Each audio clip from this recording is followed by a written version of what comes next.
Bismillahirrahmanirrahim. Assalamualaikum warahmatullahi wabarakatuh. Bersua dalam berita perdana malam ini, saya Syafal Bakrin Haji Suhaili. Dan saya Rafiza Haji Mahmud. Berita-berita utama malam ini.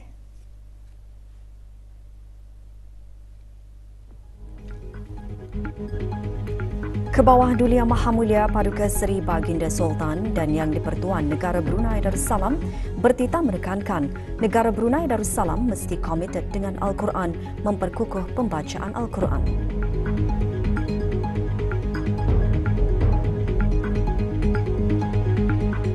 Kebawah Duli Yang Maha Mulia berkenan berangkat menyempurnakan penganugerahan hadiah-hadiah musabaqah menghafaz Al-Quran beserta pemahamannya peringkat akhir kebangsaan.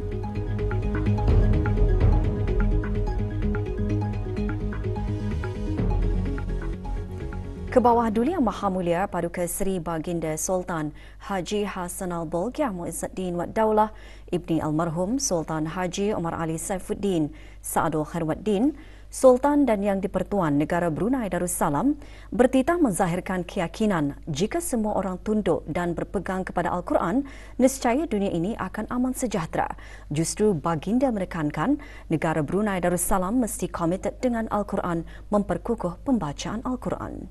Bertitah pada Majlis Sambutan Nuzul Al-Quran peringkat negara bagi tahun 1445 Hijrah 2024 Masihi semalam, Kebawah Duli Yang Maha Mulia juga menzahirkan hasrat agar semua anak Brunei adalah pandai membaca Al-Quran dengan bertajwid.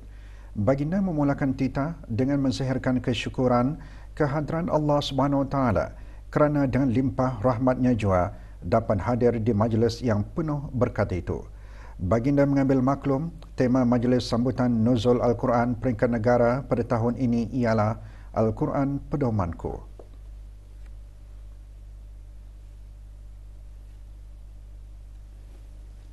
Tema ini sangatlah signifikan. Apatah lagi pada masa dunia sedang menghadapi pelbagai pancaroba yang sangat mencabar.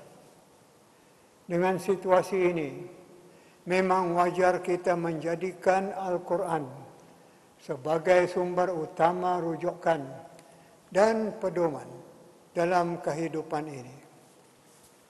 Al-Quran tidak diragukan lagi adalah kitab suci dan istimewa.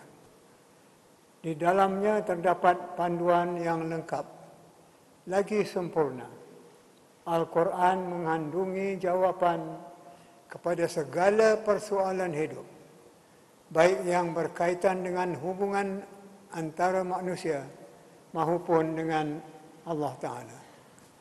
Beta yakin jika semua orang tunduk dan berpegang kepada Al-Quran, niscaya dunia ini akan aman sejahtera.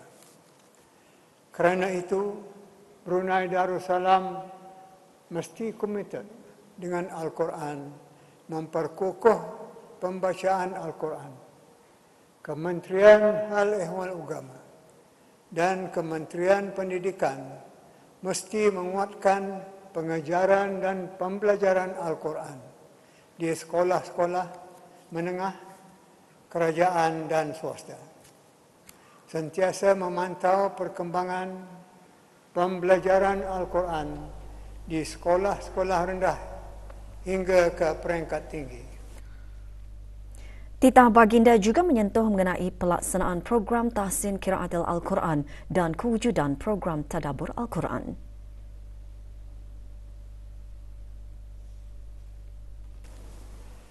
Beta berhasrat semua anak Brunei adalah pandai membaca Al-Quran dengan bertajwid.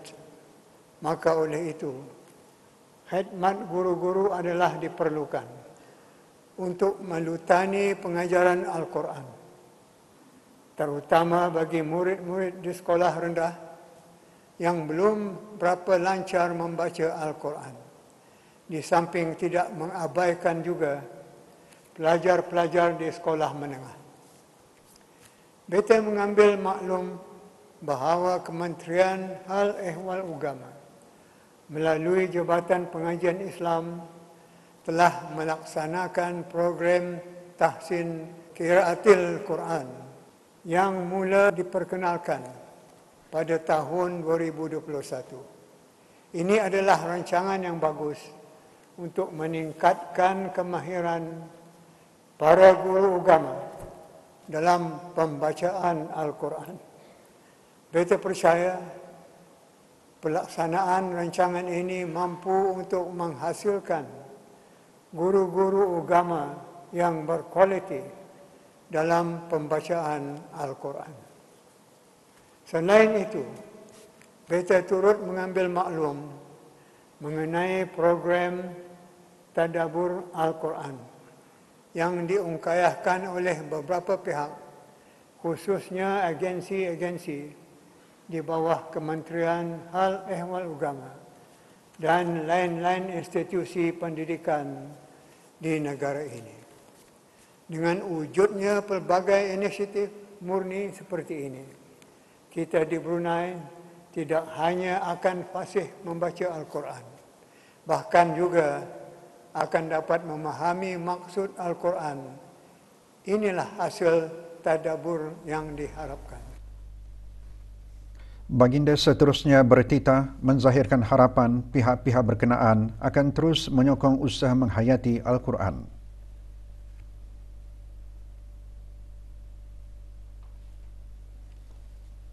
Alhamdulillah, beta juga sangat bersyukur manakala mengetahui bahawa bukan sahaja pihak kerajaan, malah juga pihak swasta, agensi-agensi tempatan dan para belia masing-masing mempamerkan kesungguhan turut sama-sama berkecimpung menghayati Al-Quran melalui pusat-pusat pengajian, termasuk kelas-kelas menghalusi bacaan. Kelas-kelas ini sangatlah mustahak yang juga berkait rapat dengan pengukuhan amalan beragama. Beta berharap pihak-pihak berkenaan akan terus menyokong usaha-usaha berkebajikan ini. Di samping dalam masa yang sama memantau kelas-kelas berkenaan supaya tidak terpesong atau tersasar dari landasan pegangan akidah Ahli Sunnah wal Jamaah, mazhab Syafi'i. Akhirnya, beta mengajak semua kita untuk sama-sama memohon kehadrat Allah Subhanahu wa Ta'ala supaya ibadat puasa serta apa jua amalan yang berkebajikan yang kita lakukan di bulan Ramadan yang penuh rahmat ini akan mendapat ganjaran pahala yang berlipat ganda. Amin. Kemuncak Majlis Sambutan Nuzul Al-Quran Peringkat Negara, penganugerahan hadiah-hadiah kepada para pemenang Musabaqah Menghafaz Al-Quran beserta pemahamannya Peringkat Akhir Kebangsaan tahun 1445 Hijrah ke bawah Duli Yang Maha Mulia Paduka Seri Baginda Sultan dan Yang di-Pertuan Negara Brunei Darussalam berkenan berangkat menyempurnakan penganugerahan hadiah-hadiah. Majlis sambutan berlangsung di Pusat Persidangan Antarabangsa Brakas.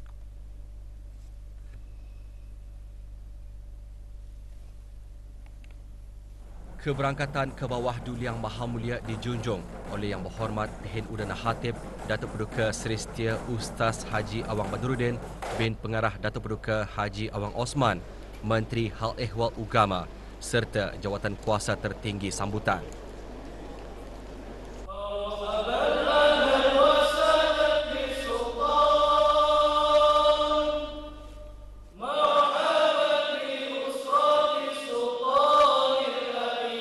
Berangkat sama paduka-paduka anaknya dan adinda baginda. Duli Yang Teramat Mulia Paduka Seri Pangeran Muda Mahkota, Pangeran Muda Haji Al-Muhtadi Billah, Menteri Kanan di Jabatan Perdana Menteri. Duli Yang Teramat Mulia Paduka Seri Pangeran Muda Abdul Malik. Duli Yang Teramat Mulia Paduka Seri Pangeran Muda Abdul Matin. Duli Yang Teramat Mulia Paduka Seri Pangeran Perdana Wazir Sahibul Himah Wal Wakar, Pangeran Muda Muhammad Bolkiah, dan Duli Yang Teramat Mulia Paduka Seri Pangeran di Gadong Sahibul Mal, Pangeran Muda Haji Jeffrey Bolkiah.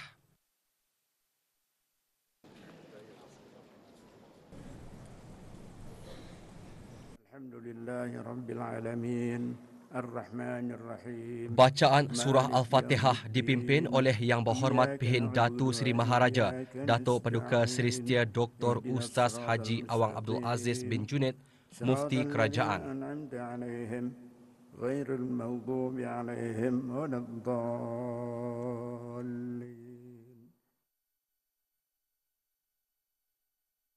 Menteri Hal Ehwal Agama dalam sembah alu-aluan antara lain menyentuh usaha-usaha berterusan dalam menyebarkan pengetahuan dan pemahaman isi kandungan ayat-ayat Al-Quran.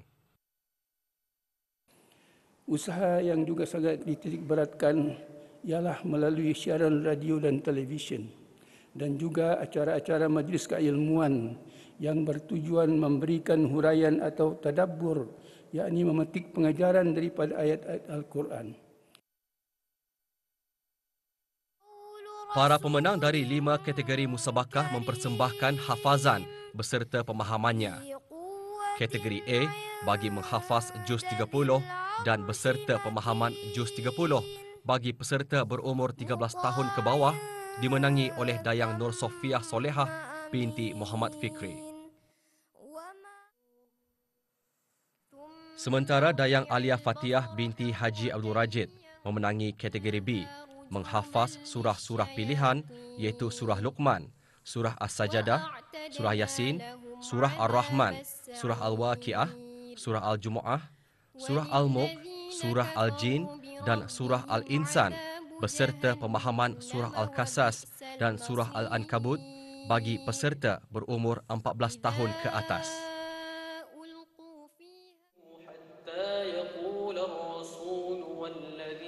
Kategori C menghafaz surah Al-Baqarah dan surah Ali Imran beserta pemahaman surah Yunus dan surah Hud terbuka bagi semua peringkat umur dimenangi oleh Awang Abdul Rashid bin Haji Muhammad Nur Azmi.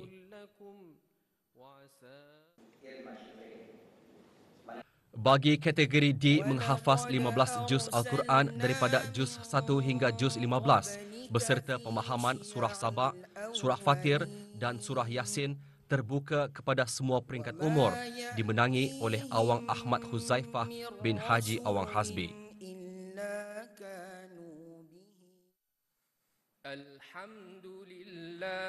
Awang Muhammad Fikri bin Haji Syarbini menjuarai kategori E, menghafaz 30 juz Al-Quran daripada juz 1 hingga juz 30 beserta pemahaman surah Al-Fatihah dan surah Al-Baqarah terbuka kepada semua peringkat umur.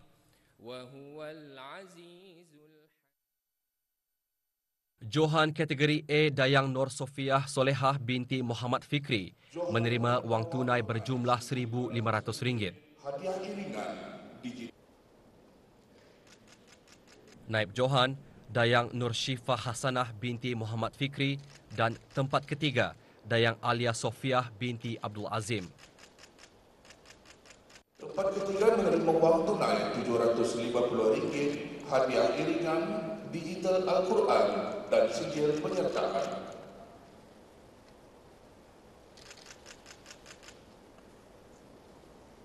Dayang Alia Fathiah binti Haji Abdul Rajid, Johan kategori B, menerima wang tunai RM2,000.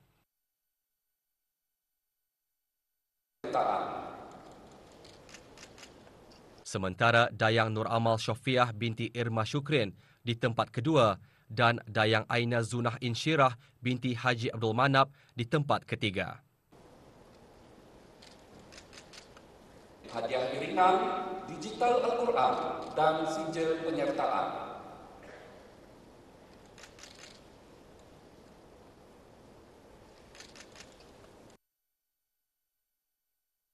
Kategori C Awang Abdul Rashid bin Haji Muhammad Nur Azmi menerima wang tunai RM2,800.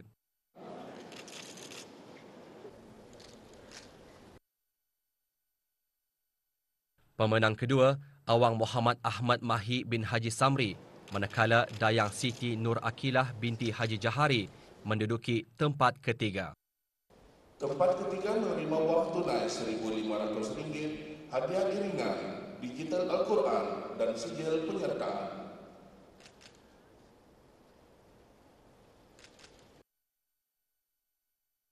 Dengan menerima wang tunai RM3,500, Johan kategori D disandang oleh Awang Ahmad Huzaifah bin Haji Awang Hazbi.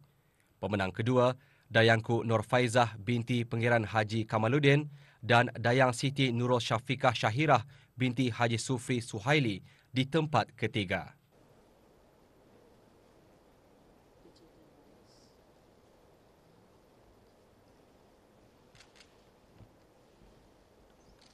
Tempat ketiga menerima wang tunai RM2,000, hadiah iringan, digital Al-Quran dan sijil penyertaan. Pemenang kategori E Awang Muhammad Fikri bin Haji Syarbini menerima wang tunai RM5,000. Hadiah iringan, digital Al-Quran dan sijil penyertaan.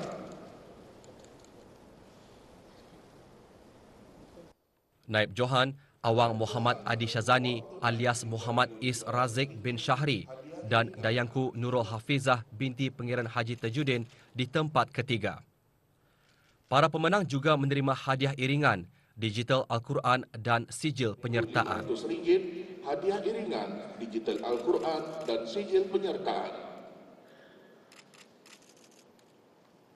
Hajah salihah serta sekalian ahli Doa selamat dibacakan oleh Mufti Kerajaan. wa huwa arhamur rahimin. Rabbana atina fid dunya hasanah wa fil akhirati hasanah wa qina adzaban nar. Wa sallallahu wasallam ala sayyidina Maulana Muhammad wa ala alihi wa sahbihi wa sallam. Walhamdulillahi rabbil alamin.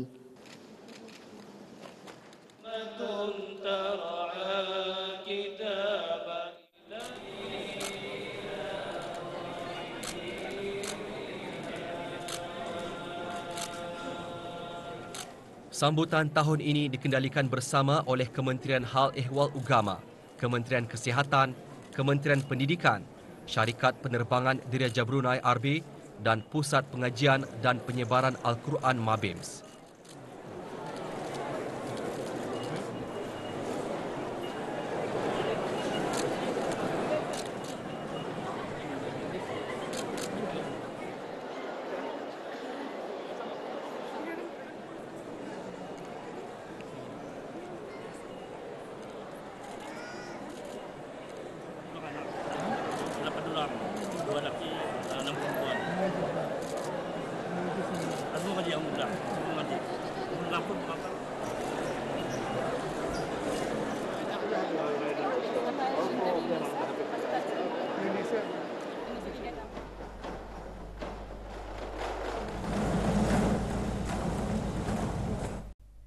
Sejak awal tahun ini, Jabatan Bomba dan Penyelaman telah merekodkan lebih 630 panggilan berhubung kebakaran hutan dan rumpun melibatkan kawasan seluas lebih 800 hektar seluruh negara. Panggilan kebakaran hutan dan rumput tersebut berpunca daripada keadaan cuaca panas dan kering. Kejadian kebakaran hutan atau rumput juga telah mendorong pencemaran kualiti udara di sebahagian kawasan negara ini yang boleh menjejaskan kesihatan serta penglihatan para pengguna jalan raya atau pengangkutan akibat asap tebal dan jeroboh. Ke arah keberkesanan operasi pemadaman di kawasan kebakaran hutan dan rumpun, pihak Jabatan Bomba dan Penyelaman telah meningkatkan aktiviti rondaan dan pemantauan antaranya menggunakan drone dan firebike ke kawasan yang sering terjadi kebakaran. Sehubungan itu, pihak Jabatan Bomba dan Penyelaman menyarankan orang ramai agar tidak membuat pembakaran terbuka atau perunan yang boleh melarat dan mengakibatkan kebakaran besar. Memastikan rumpun atau lalang di kawasan rumah atau bangunan dipotong untuk mengelakkan api merebak dengan cepat. Tidak membiarkan bahan-bahan mudah terbakar terdedah kepada cahaya matahari yang boleh menyebabkan kebakaran. Berhati-hati dengan persekitaran rumah, memandangkan binatang atau serangga berbisa akan mencari tempat untuk berlindung. Orang ramai juga disaran untuk membantu memadam kebakaran hutan atau rumput yang kecil tanpa membahayakan diri sendiri. Jika melihat tanda-tanda kebakaran hutan atau rumpun dan sebarang kecemasan, hubungi Jabatan Bomba dan Penyelaman di talian 995. Manakala bagi aduan aktiviti pembakaran terbuka, hubungi talian Darussalam 123. Suruhanjaya Tinggi Malaysia di negara Brunei Darussalam dengan kerjasama Petronas Carigali Brunei Limited lewat petang kemarin menganjurkan majlis penyampaian sumbangan raya kepada anak-anak yatim yang diselajurkan dengan berbuka puasa. Penyampaian sumbangan kepada 32 anak yatim yang terpilih dari daerah Brunei dan Muara disempurnakan oleh Tuan Yang Terutama Datuk Raja Reza Raja Zaib Shah, Pesuruhjaya Tinggi Malaysia ke negara ini. Majlis berlangsung di Suruhanjaya Tinggi Malaysia, Jalan Kebangsaan.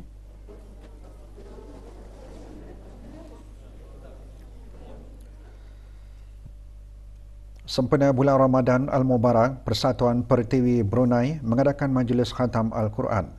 Majlis berlangsung pagi tadi di Masjid Suri Sri Begawan Raja Pengiran Anak Damin, Kampung Manggis, Madang. Antara yang hadir, Datin Haja Dayang Siti Hajar binti Pihin, orang Kais Seri Setia, Datuk Peruka Haji Awang Muhammad Yusof yang dipertua Persatuan Pertiwi Brunei. Lebih 100 ahli persatuan dari keempat-empat daerah menyertai majlis yang bertujuan menyemai minat kalangan ahli untuk membaca Al-Quran dengan baik dan lancar sebagai amalan harian.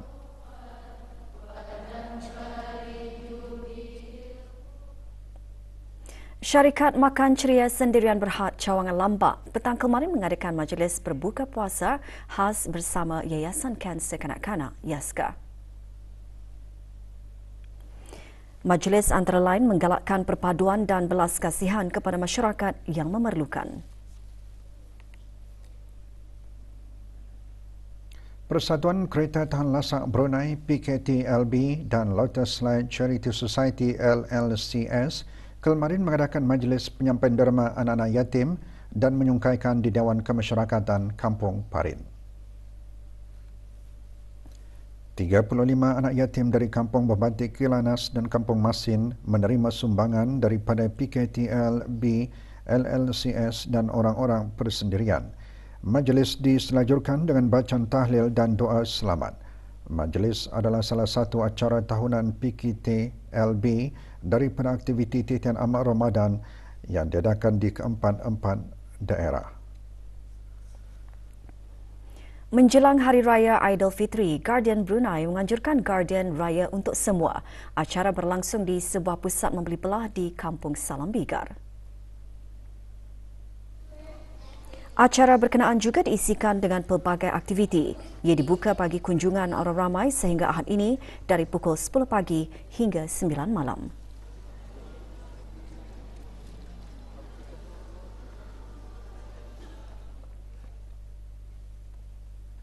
Orang ramai disaran agar tidak mengongsikan maklumat peribadi dan kewangan dengan pihak yang tidak dikenali ketika dalam talian. Saranan tersebut dikeluarkan oleh Jabatan Perkhidmatan Pos JPP, Kementerian Pengangkutan dan Info Komunikasi, susulan aduan pelanggan berhubung pesanan ringkas yang diterima mengenai alamat penghantaran tidak betul dan meminta pelanggan untuk mengisikan maklumat di laman sesawang sales.top.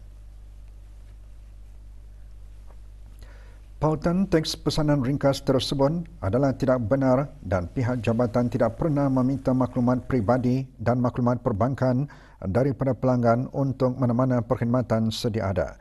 Orang ramai dinasihatkan untuk memastikan kesahihan terlebih dahulu sebelum menekan pautan yang diterima melalui SMS, WhatsApp atau media sosial dan pastikan untuk menggunakan laman sesawang rasmi kerajaan iaitu gov.bn untuk sebarang urusan melibatkan perkongsian maklumat peribadi. Untuk melaporkan sebarang kegiatan penipuan dalam talian, hubungi Brusen di talian 245-8001 atau email ke reporting@brusen.org.bn. Separuh jalan di kawasan kilometer 18.5 sehingga 16.7 Hala Daerah Belait ditutup sementara sehingga esok.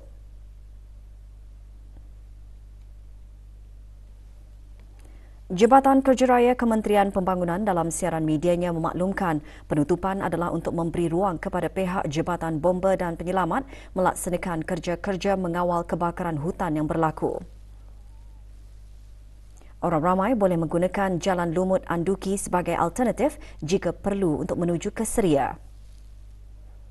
Sementara itu, separuh jalan di Lebuh Raya Sultan Hassan Al-Bolkiah akan ditutup sementara di lokasi yang berasingan pada 28 hingga 31 Mac. Penutupan adalah disebabkan oleh kerja-kerja melapis semula jalan raya yang dilaksanakan dari pukul 8 malam hingga 5 pagi. Para pengguna jalan dinasihatkan untuk mematuhi papan tanda arahan jalan raya serta had kelajuan yang telah ditetapkan.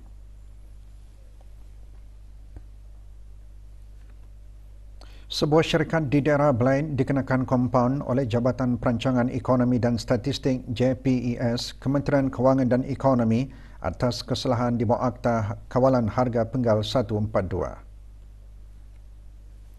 Syarikat Saisha Trading Company Sdn Bhd didenda RM500 atas kesalahan menjual beberapa jenama susu tepung formula melebihi harga maksimum yang ditetapkan di bawah Akta Kawalan Harga Penggal 142. JPES juga mengeluarkan 10 notis amaran sepanjang bulan Januari dan Februari 2024 kerana ketidakpatuhan para peniaga terhadap Akta Kawalan Harga Penggal 142 dan peraturan-peraturan di bawahnya, termasuk menjual melebihi harga maksimum yang ditetapkan bagi minyak masak dan susu tepung formula, mempamerkan tanda harga yang tidak selaras dengan harga di dalam sistem kaunter pembayaran dan kegagalan memaklumkan mengenai aktiviti jualan murah.